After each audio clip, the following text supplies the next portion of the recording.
Welcome to the Bioenergetics of MMA. I'm Dr. Jason Gillis. So we've covered a lot in this course. We've talked a lot about theoretical stuff in the first half. We talked about energy expenditure and bioenergetics and how we create ATP and different concepts like maximal aerobic fitness and anaerobic threshold.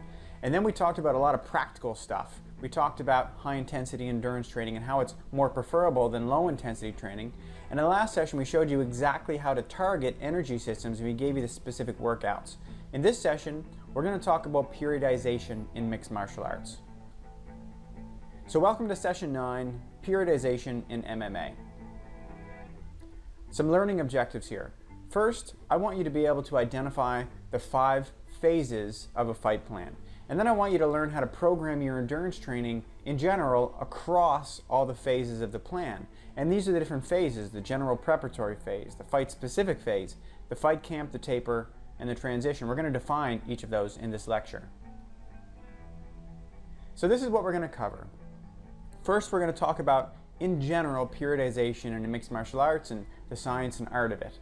Then we're going to talk about the structure of a fight plan. Then we're going to talk about each of the phases and give you an overview of what's in them: the general preparatory phase, the fight specific phase, the fight camp, the taper, and the transition.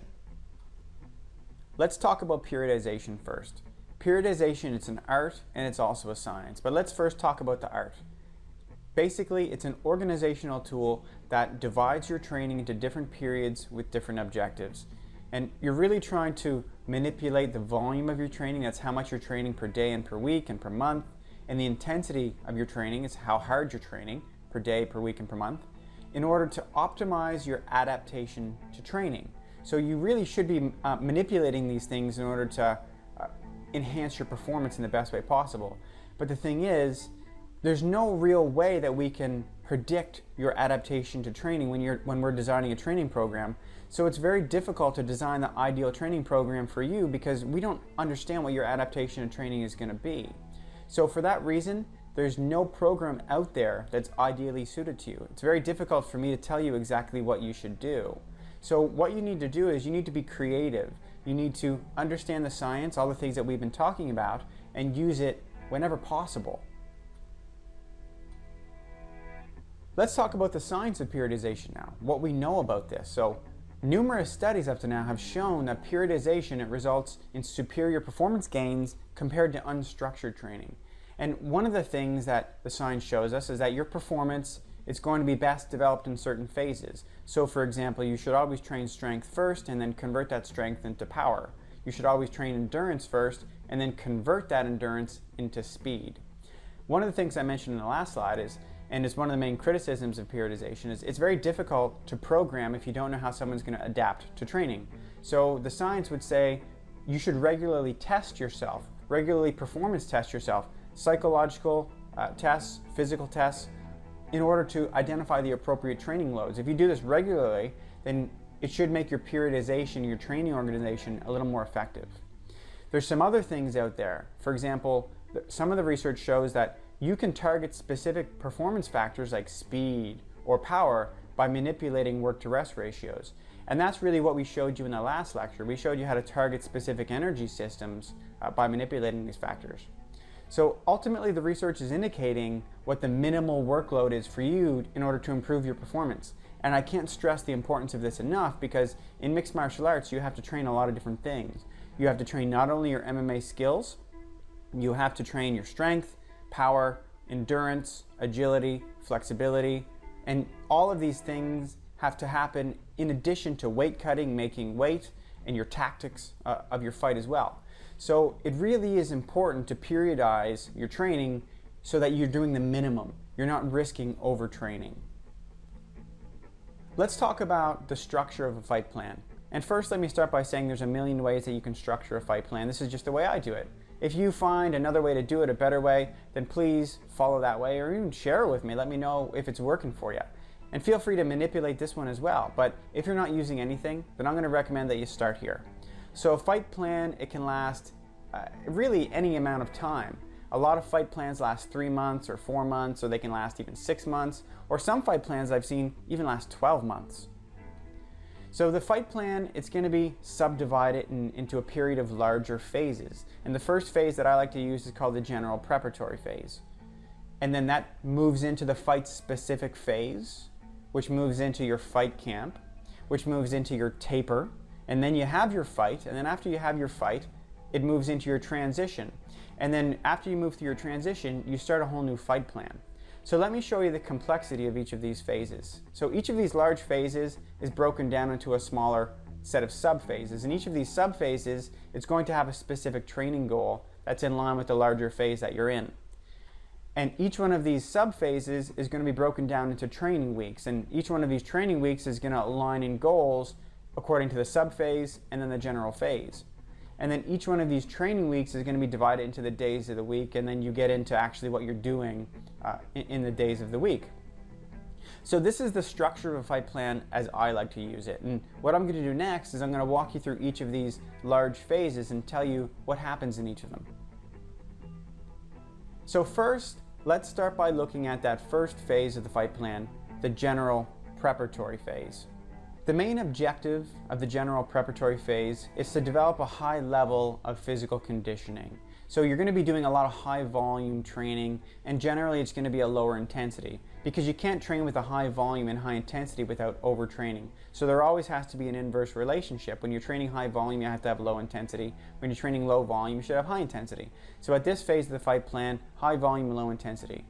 And one of the objectives here is to sort out your body composition. So if you're coming in with a little bit of extra fat mass, you got to get down, then this is when you're going to focus on that.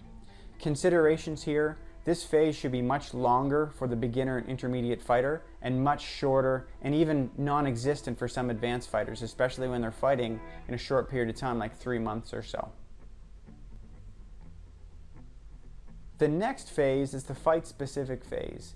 The main objective of the fight-specific phase is to develop a high level of physical conditioning, now using more fight-specific drills. So you should see a general reduction in your training volume at this time, and training intensity slowly increases. Remember that inverse relationship we talked about. At this phase, you should also consider adding certain competitions to test yourself as you approach the actual fight. The next phase, it's the fight camp. The main objective of the fight camp is to bring together all of the performance factors that are important and critical for your performance in the cage. So you're looking at your endurance, and we're talking about aerobic and anaerobic endurance. We're looking at your strength and your power, and your agility, and your psychological skills, and your technique, and your tactical components as well. What you're seeing here at the beginning of the fight camp is a slight increase in training volume, and then it returns to normal, and then training intensity continues to increase throughout the fight camp. Generally, your fight camp, in terms of considerations, it lasts about 8 weeks or so. I didn't put dates on the general preparatory phase and the fight specific phase because it changes depending upon how much time you have to fight with and how advanced you are. The next big phase of the fight plan is called your taper. And the main point of the taper is to cause a peak in your performance for your fight. Now, nothing really magical happens during the taper. In a word, really all you're trying to do is dissipate all the fatigue that accumulated from previous training, and you're allowing your performance adaptations to present themselves just before your fight. So what you do here is you see a rapid reduction in your training volume while you maintain your training intensity. So the way this is done is normally your training volume, the number of training sessions you have in the run of a week, it can fall very, very sharply, and then you maintain your intensity. Your taper, it can last up to 2 weeks or so, and this is really when you're going to be also implementing other strategies, your psychological skills, your weight cutting in advance of your fight, and focusing on your tactics, what exactly you're going to do during your fight. And so now we're moving on to the transition. So we're assuming that you've already had your fight. So you had the taper, you peaked for your fight, you had your fight, you won, that's great. And now you're looking ahead, okay, I know I want to go on and do another fight. So now you need to transition into the next fight plan. So the main objective of the transition is to remove all the accumulated fatigue from this whole fight plan, from the general prep phase, from the fight specific phase, from the fight camp as well. And it's also a time to recover from any injuries. But it's not a time to do nothing. You want to make sure that you're going to limit your detraining, so you do need to be active, and that's why we give this this phase of your training a specific name. It's your transition. It can last anywhere from 2 to 6 weeks. It depends upon when you want to fight again, how many injuries you have, and that sort of thing. So that's it for this lecture. What we did is we talked about periodization. We talked about the art and science of it, and we said periodization really blends both, and there's really no right way to do it. But there's a couple wrong ways. What we did here is we divided your fight plan in 5 different phases, and we told you the purposes of those phases. We got the general prep phase, the fight-specific phase, your fight camp, the taper, and the transition.